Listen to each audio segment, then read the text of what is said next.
नमस्कार, नवतेज टीवी देख रहे हैं आप और मैं आपके साथ हूं चंदा यादव। बुलेटिन की शुरुआत करेंगे। चित्तौड़गढ़ में जिला कांग्रेस कार्यालय में कांग्रेस प्रत्याशी और पूर्व सहकारिता मंत्री उदयलाल आंजना ने प्रेस कॉन्फ्रेंस की और केंद्र की मोदी सरकार पर हमला बोला। उन्होंने कहा कि इलेक्टोरल बॉन्ड को लेकर एसबीआई बैंक जैसी संस्था भी सरकार के दबाव में काम कर रही है। वहीं उदयलाल आंजना ने नरेंद्र मोदी की जगह अटल बिहारी वाजपेयी को बड़ा नेता बताया है। आंजना ने कहा कि वो पूर्व विदेश मंत्री जसवंत सिंह को सीपी जोशी से बड़े और मजबूत नेता के रूप में देखता हूं। इस अवसर पर पूर्व राज्य मंत्री सुरेंद्र सिंह जाटावत सहित पार्टी के कई पदाधिकारी मौजूद रहे।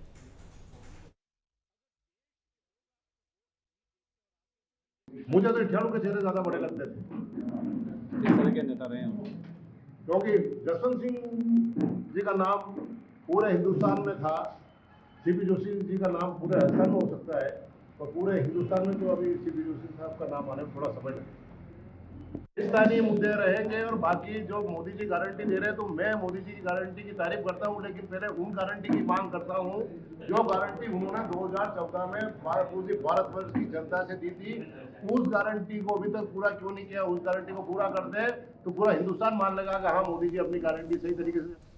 नगरपालिका खेड़ली के अतिक्रमण दस्ते ने कस्बे में कार्रवाई शुरू कर दी है। नगरपालिका के सफाई निरीक्षक विजय कुमार शर्मा के नेतृत्व में कस्बे के हिंडोन रोड मुख्य बाजारों में रास्तों का अवरोध करने और सड़क पर सामान रखने वालों के खिलाफ कार्रवाई की गई। इसके साथ ही दुकानदारों को सड़क पर सामान नहीं रखने और रास्ते अवरुद्ध नहीं करने को लेकर समझाइश दी गई।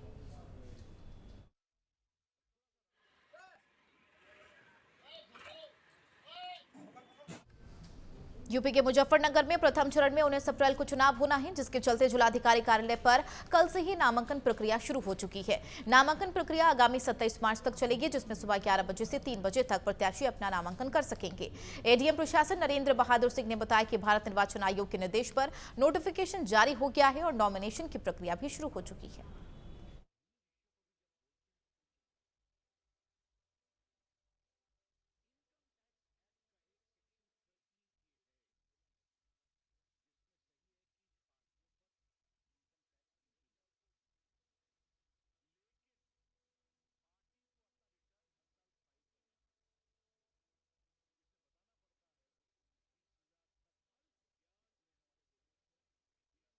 है कि माननीय भारत निर्वाचन आयोग के निर्देश पे आज रिटर्निंग अफसर की तरफ से नोटिफिकेशन जारी हो गया है और 11 बजे से नॉमिनेशन प्रक्रिया प्रारंभ हो गई है। तो उसमें 3 मुजफ्फरनगर लोकसभा क्षेत्र के लिए जिलाधिकारी मुजफ्फरनगर रिटर्निंग अफसर हैं, उन्होंने आज नोटिफिकेशन जारी कर दिया है और नॉमिनेशन प्रक्रिया प्रारंभ हो गई है। इसमें जो नगर मजिस्ट्रेट हैं उनको डेजिग्नेटेड सहायक रिटर्निंग अफसर के रूप में नामित किया गया है। जैसलमेर से 300 किलोमीटर दूर जोधपुर जाकर इलाज करवाने वाले सरकारी कर्मचारियों और पेंशनर्स परिवार को बड़ी राहत मिली है। जैसलमेर जिले में सरकारी और निजी तंत्र के तालमेल से मेडिकल फैसिलिटी बेहतर होती दिख रही है। जैसलमेर में निजी हॉस्पिटल के आरजीएचएस योजना में रजिस्टर्ड होने के बाद सरकारी कर्मचारियों में खुशी का माहौल है। इसको लेकर निजी हॉस्पिटल के जिले के पेंशनर का स्वागत कर उनका सम्मान किया गया। इस दौरान पूर्व एमएलए रूपाराम धनदेव भी मौजूद रहे। आरजीएचएस योजना के तहत पहले निजी हॉस्पिटल को रजिस्टर्ड कर सरकारी कर्मचारियों को राहत दी गई। अब इस योजना के तहत निःशुल्क मेडिकल सुविधाएं कर्मचारियों को मिल पाएंगी। जैसलमेर के लोगों के लिए आरजीएस की ये एम्बुलेंस फ्री हॉस्पिटल होना है किसी वरदान से कम नहीं है। पिछले 2.5-3 साल से जैसलमेर के लोग जब से आरजीएस योजना ऑनलाइन स्कीम के रूप में शुरू हुई है, जैसलमेर के लोगों को बहुत तकलीफ हो रही थी और छोटी छोटी जांचों के लिए भी, छोटे छोटे इलाज के लिए भी, दवाओं के लिए भी उन्हें जोधपुर, अहमदाबाद और जयपुर के लिए भटकना पड़ता था। और हमारी बहुत प्रयास भी थे, लेकिन जैसलमेर के किसी भी अस्पताल ने, निजी अस्पताल ने इसमें आगे हिम्मत नहीं दिखाई। लेकिन प्रिया हॉस्पिटल ने, मयंक जी ने जो एक बीड़ा उठाया है, वो एक्चुअल में जैसलमेर के लोगों की सेवा के लिए बहुत बड़ा भागीरथी कदम है। जिस तरीके से गंगा को जमीन पर लाने के लिए भागीरथ ने तपस्या की और लोगों को अपना मोक्ष प्रदान कराया, जैसलमेर के लोगों के स्वास्थ्य की रक्षा के लिए मयंक जी का बहुत बड़ा भागीरथी प्रयास है। राजस्थान के निवास से सुमार मंडी में इन दिनों सरसों की बम्पर आवक हुई है। मंडी को एक दिन के लिए बंद करना पड़ा। बता दें, एक ही दिन में 1 से सवा लाख के बीच सरसों के कट्टों की आवक होने की वजह से मंडी के रास्ते अवरुद्ध हो गए हैं और पैर रखने की जगह व्यापारियों को नहीं मिली। वहीं प्रशासन मंडी में पड़ी सरसों को शिफ्ट करने में जुटा हुआ है। हमारे संवाददाता कजोर गुर्जर ने मंडी का जायजा लिया। मंडी निवाई कृषि उपज मंडी में इन दिनों सरसों की लगातार बम्पर आवक हो रही है। वही बम्पर आवक होने से किसानों साथ व्यापारियों की मुश्किलें बढ़ती जा रही है। आप देख सकते हैं दृश्य के जरिए किस तरीके से यहाँ पर खचाखच भरे हुए हैं और यहाँ के व्यापारियों को किस तरीके का दर्द है। अगर दर्द जानना चाहेंगे, क्या कहना चाहेंगे आप? आज मंडी बंद करनी पड़ी, आखिरकार क्या आवक हो रही है? पिछले 2-4 दिनों से यहाँ पर डेली बहुत ज़्यादा माल आ रहा है।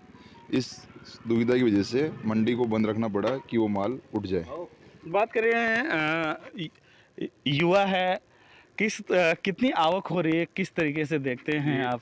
पिछले 3-4 सालों में सबसे ज़्यादा आवक इन दिनों हो रही है और इस वजह से एकदम से न तो कोई प्रकार की कोई व्यवस्था है यहाँ पे कि मालों को उठा सकें।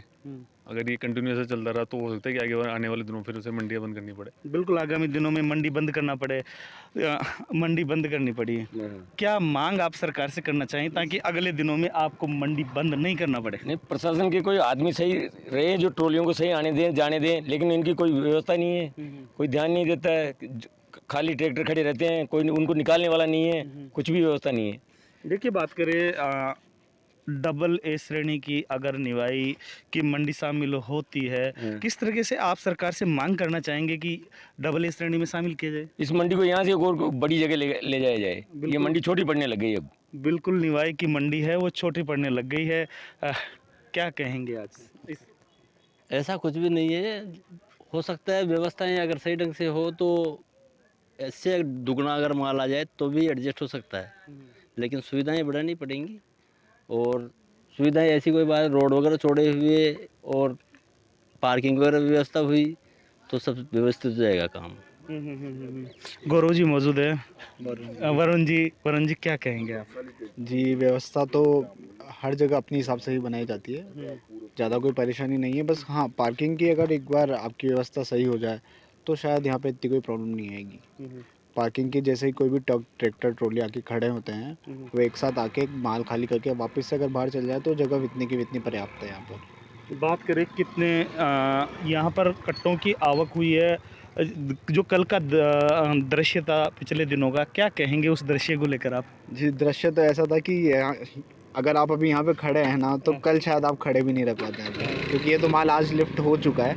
बाकी यहाँ पे खड़े रहने की भी जगह नहीं थी।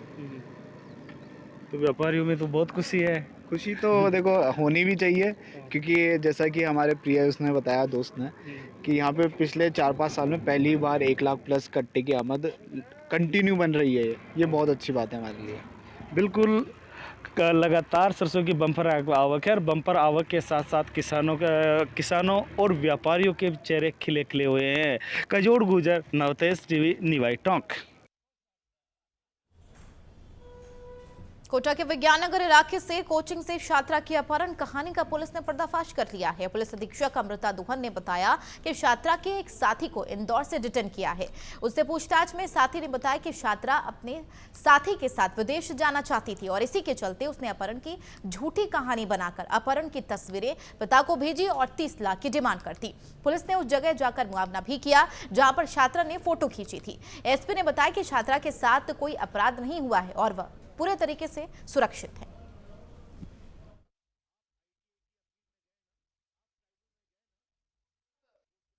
आज 18 तारीख को शाम को उनके फ़ोन पर व्हाट्सएप के द्वारा मैसेज और फ़ोन आया है कि आपकी बेटी हमारे पास है और फिरौती में 30 लाख की डिमांड की गई। उस पर हमने त्वरित एक्शन लेते हुए टीमें गठित की थी और सभी जगह पे जहाँ जहाँ पर हम तकनीकी जो साक्ष्य हमें मिले, हमने जो आसूचना संकलन की, जो पूछताछ की विभिन्न जगह पे, तो उसमें हमने अलग अलग जगह पे टीम भेजी, जिसमें जयपुर, इंदौर, वहाँ पर भी टीम हमारी अभी भी मौजूद है।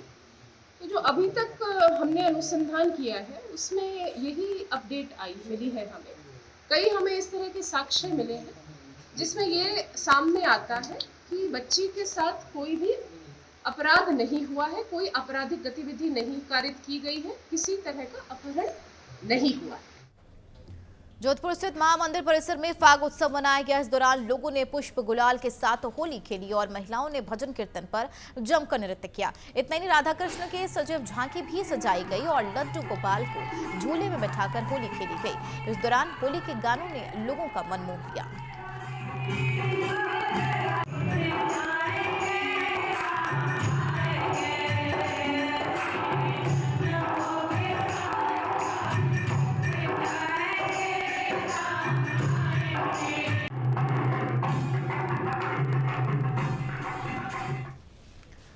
सुमेरपुर के तखतगढ़ थाना परिसर में अतिरिक्त पुलिस अधीक्षक चैन सिंह महेचा बाली की अध्यक्षता में एक बैठक आयोजित की गई। बैठक में थानाधिकारी भगाराम मीणा, पालिका अध्यक्ष ललित रांकावत, व्यापारी अध्यक्ष जितेंद्र कुमार चांदोरा समेत सीएलजी सदस्य, पुलिस मित्र, ग्राम रक्षक, महिला सुरक्षा सखियों ने भाग लिया। बैठक में आगामी लोकसभा चुनाव को लेकर विशेष रूप से चर्चा की गई और आगामी त्योहार होली, रमजान, शीतला सप्तमी सभी त्योहार भाईचारे के साथ मनाने को लेकर अपील की गई।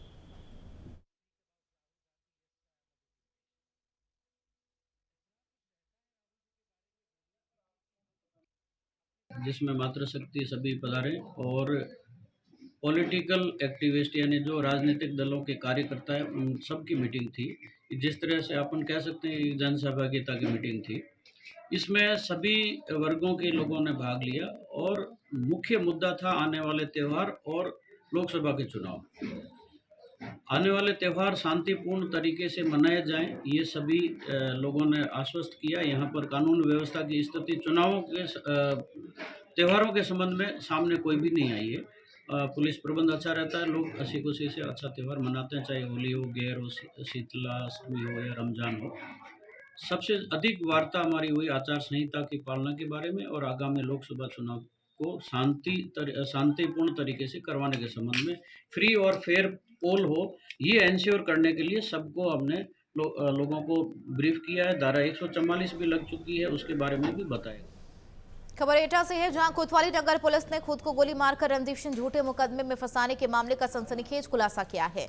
पुलिस ने सीसीटीवी कैमरे में रिकॉर्ड वीडियो के आधार पर मामले का खुलासा करते हुए 7 लोगों को गिरफ्तार किया। गिरफ्तार आरोपी के पास से पुलिस ने अवैध तमंचा कारतूस बरामद किए हैं।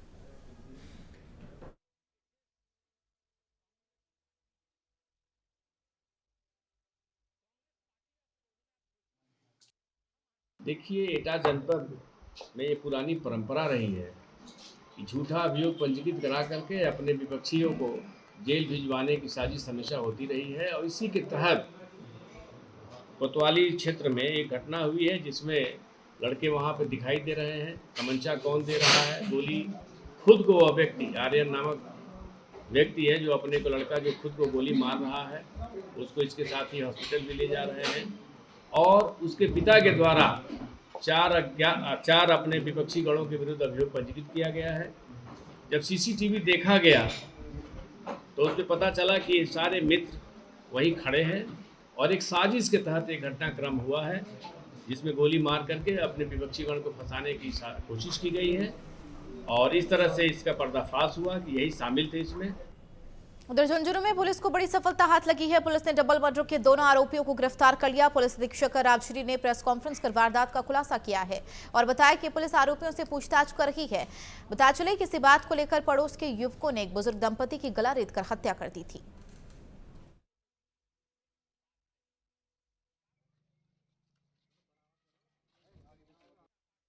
देखिए, एटा जनपद में ये पुरानी परंपरा रही है कि झूठा अभियोग पंजीकृत करा करके अपने विपक्षियों को जेल भिजवाने की साजिश हमेशा होती रही है। और इसी के तहत कोतवाली क्षेत्र में एक घटना हुई है जिसमें लड़के वहाँ पे दिखाई दे रहे हैं। तमंचा कौन दे रहा है, गोली खुद को, वह व्यक्ति आर्यन नामक व्यक्ति है जो अपने को लड़का जो खुद को गोली मार रहा है, उसको इसके साथ ही हॉस्पिटल भी ले जा रहे हैं। और उसके पिता के द्वारा 4 अपने विपक्षी गणों के विरुद्ध अभियोग पंजीकृत किया गया है। जब सीसीटीवी देखा गया तो उसमें पता चला कि ये सारे मित्र वहीं खड़े हैं और एक साजिश के तहत एक घटनाक्रम हुआ है जिसमें गोली मार करके अपने विपक्षी गण को फंसाने की कोशिश की गई है। और इस तरह से इसका पर्दाफाश हुआ कि यही शामिल थे इसमें।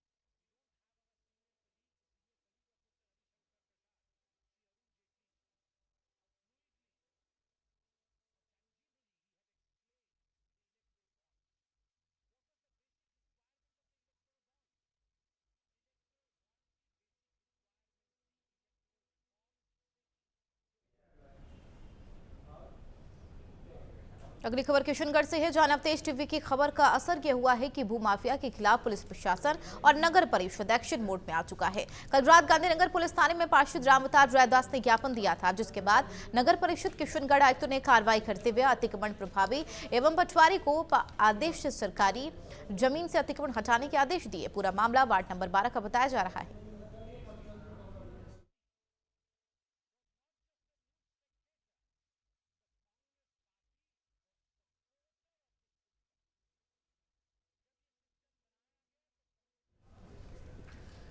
भुसावल थाना परिसर में थानाधिकारी की अध्यक्षता में सीएलजी सदस्यों की बैठक आयोजित हुई। सीएलजी सदस्यों की आयोजित बैठक लेते हुए थानाधिकारी सुनील गुप्ता ने कहा कि पुलिस की ओर से अपराधियों के खिलाफ सघन अभियान उच्च अधिकारियों के निर्देशन में लगातार जारी है। उन्होंने कहा कि समाज को अपराध मुक्त करने के लिए इलाके में पुलिस की तरफ से इस तरह के प्रयास किए जा रहे हैं, जिससे अपराधियों पर लगाम लगाई जा सके।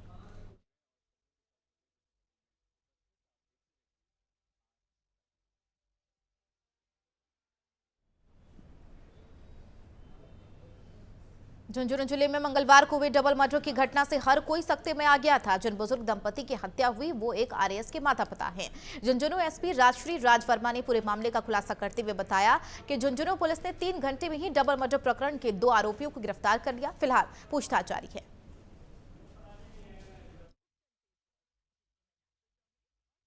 सूचना आई कि धनौरी थाना क्षेत्र में एक आनंदपुरी गांव है, वहां पर 2 वृद्ध व्यक्तियों की लाश पड़ी हुई है। जैसे ही सूचना आई, मौके पर संबंधित अधिकारी सारे एसएचओ धनौरी, सीओ और एडिशनल एसपी और मैं खुद भी मौके पर पहुंचा। और वहां पर जो 2 मृतक थे उनकी शिनाख्ती की गई।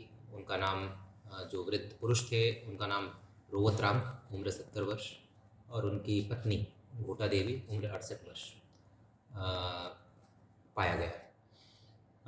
जो आसपास जो पड़ोसी थे उनसे पूछताछ करने पर पता चला कि जो मृतक जो दंपत्ति हैं, उनके पड़ोसी परविंदर और परवीन, ये 2 आरोपियों को देखा गया था भागते हुए, और उनके हाथ में एक चाकू भी था और उनके हाथ खून से लथपथ थे और वो बाइक से भागे थे। घटना की गंभीरता को देखते हुए एक स्पेशल टीम का गठन किया गया और इस स्पेशल टीम ने जो भी टेक्निकल हमारे पास साक्ष्य थे, सीसीटीवी फुटेज, ये सब का विश्लेषण किया और साथ ही मुखबिर भी एक्टिवेट किए और उनकी सूचना पर 3 घंटे के अंदर दोनों आरोपियों को हमने डिटेन कर लिया। आगामी लोकसभा चुनाव में शांति व्यवस्था बनाए रखने और मतदाता बिना किसी भय के साथ मतदान करें, इसी संदेश के साथ अनूपगढ़ जिला कलेक्टर और एसपी ने रायसिंह नगर में बीएसएफ के हथियारबंद जवानों के साथ पुलिस ने फ्लैग मार्च निकाला। इस दौरान सहायक निर्वाचन अधिकारी यो भी मौजूद रही। फ्लैग मार्च पुलिस थाना से देर शाम शुरू हुआ और शहर के विभिन्न मार्गों से होते हुए पुलिस थाने पहुंचा।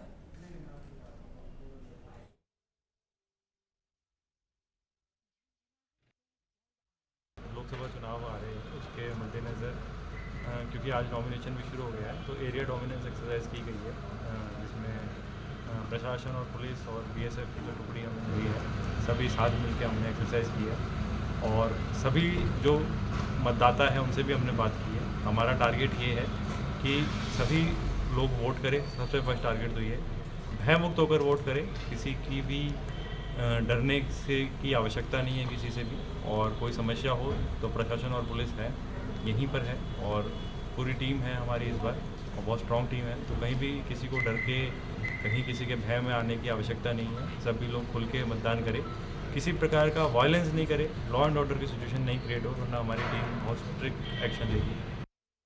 ये आपको पता ही है कि लोकसभा चुनाव जो हमारा एक इसको शांतिपूर्वक भय मुक्त वातावरण में करवाने का जो उद्देश्य है, उसकी पूर्ति के लिए बीएसएफ की एक कंपनी एरिया डोमिनेशन के लिए हमें बीकानेर से मिली थी। ये 6 दिन, आज 1 दिन हो गया है और 6 दिन और रहेगी।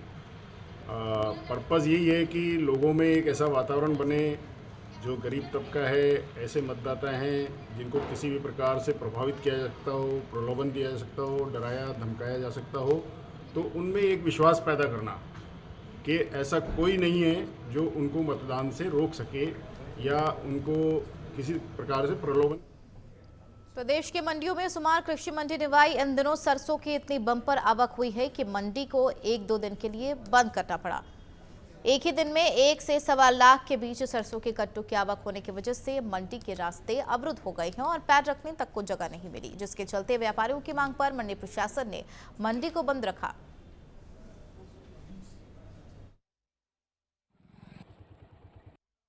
मंडी निवाई कृषि उपज मंडी में इन दिनों सरसों की लगातार बम्पर आवक हो रही है। वही बम्पर आवक होने से किसानों साथ व्यापारियों की मुश्किलें बढ़ती जा रही है। आप देख सकते हैं दृश्य के जरिए किस तरीके से यहाँ पर खचाखच भरे हुए हैं और यहाँ के व्यापारियों को किस तरीके का दर्द है। अगर दर्द जानना चाहेंगे, क्या कहना चाहेंगे आप? आज मंडी बंद करनी पड़ी, आखिरकार क्या आवक हो रही है? पिछले 2-4 दिनों से यहाँ पर डेली बहुत ज़्यादा माल आ रहा है। इस दुविधा की वजह से मंडी को बंद रखना पड़ा कि वो माल उठ जाए। बढ़ेंगे आगे खबर प्रतापगढ़ से है, जहां लक्ष्मण दास के निर्देशानुसार हथुनिया पुलिस द्वारा राजपुरिया बॉर्डर पर नाकेबंदी के दौरान 2 बड़ी कार्रवाई की गई है। थानाधिकारी इंद्रजीत परमार के नेतृत्व में आगामी लोकसभा चुनाव को लेकर राजपुरिया बॉर्डर पर नाकेबंदी की जा रही और इस दौरान कार में चेकिंग के दौरान पुलिस ने 1,70,000 जब्त किए हैं। उसी समय पुलिस ने एक और कार से 2,25,000 रुपए जब्त किए गए हैं। जानकारी देते हुए थानाधिकारी इंद्रजीत परमार ने बताया कि नाकेबंदी के दौरान प्रतापगढ़ की ओर से कार को रोका गया और पुलिस ने इस दौरान मामले की जांच में जुट गई है।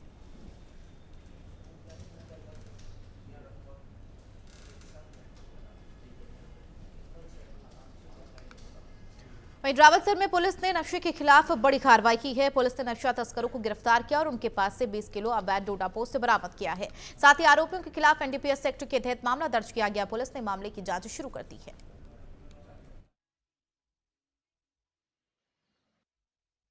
कल हमारे रावतसर पुलिस स्टेशन के अंतर्गत हमारे जो सब इंस्पेक्टर एमी चंद और उनकी टीम के द्वारा गश्त के दौरान 2 व्यक्तियों को पोस्ट चूड़ा ले जाते हुए गिरफ्तार किया है। जो टोटल जो पोस्ट था वो लगभग 20 किलो और 2 व्यक्ति हैं जिनके खिलाफ प्रकरण पंजीबद्ध कर किया गया देर रात को और अनुसंधान जारी है। इनके नाम वगैरह सर? एक संजय और एक विशाल। इनको कहाँ से गिरफ्तार किया? अपने रावतसर में से। बुलेटिन में फिलहाल मेरे साथ इतना ही। देश और दुनिया की तमाम खबरों के लिए बने रहिए नवतेज टीवी के साथ। नमस्कार।